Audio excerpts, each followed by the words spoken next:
কেবল কোনো একটি দলকে ক্ষমতায় বসানোর জন্যই যদি নির্বাচন চাপিয়ে দেওয়া হয় সংস্কার এবং বিচার ছাড়া, তাহলে তা অবশ্যই মেনে নেওয়া হবে না।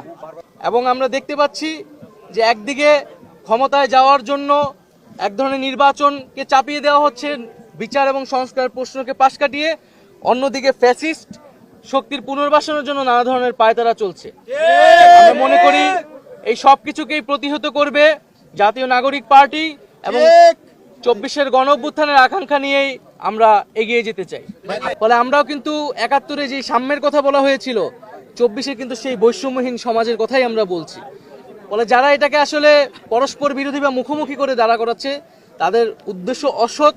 এবং আমরা মনে করি তারা 24-এর গণঅভ্যুত্থানকে, এই যে ছাত্র জনতার বিজয়কে প্রকৃতভাবে উপলব্ধি করতে পারেনি। এই যে নতুন তরুণরা নেমে এসেছে, নতুন সময়ের যে বার্তা, সেই সময়ের বার্তাকে তারা ধারণ করতে পারছে না।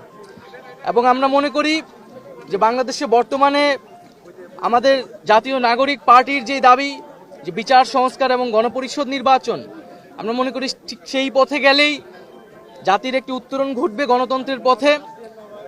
সংস্কার এবং বিচারবিহীন যদি নির্বাচন দেওয়া হয় এবং কেবল কোনো একটি দলকে ক্ষমতায় বসানোর জন্যই যদি নির্বাচন চাপিয়ে দেওয়া হয় সংস্কার এবং বিচার ছাড়া, তাহলে তা অবশ্যই মেনে নেওয়া হবে না।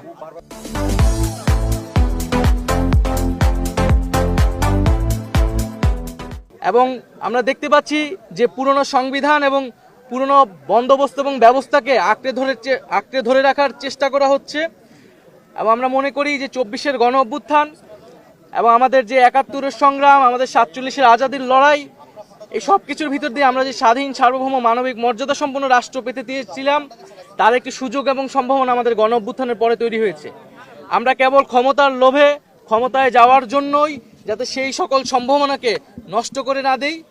এবং আমরা দেখতে পাচ্ছি যে একদিকে ক্ষমতায় যাওয়ার জন্য এক ধরনের নির্বাচনকে চাপিয়ে দেওয়া হচ্ছে বিচার এবং সংস্কার প্রশ্নকে পাশ কাটিয়ে, অন্যদিকে ফ্যাসিস্ট শক্তির পুনর্বাসনের জন্য নানা ধরনের পায়তারা চলছে। আমরা মনে করি এই সব কিছুকেই প্রতিহত করবে জাতীয় নাগরিক পার্টি এবং 24-এর গণঅভ্যুত্থানের আকাঙ্ক্ষা নিয়েই আমরা এগিয়ে যেতে চাই। 71-এর স্বাধীনতা, 24 স্বাধীনতা পরস্পর বিরোধী নয়, আমরা সেই ধারাবাহিকতাতেই আছি। আমরা মনে করি যে জাতীয় ঐক্যের যেই সুযোগ এবং যেই পাটাতন তৈরি হয়েছিল, আমরা এখনো সেই পাটাতনই আছি।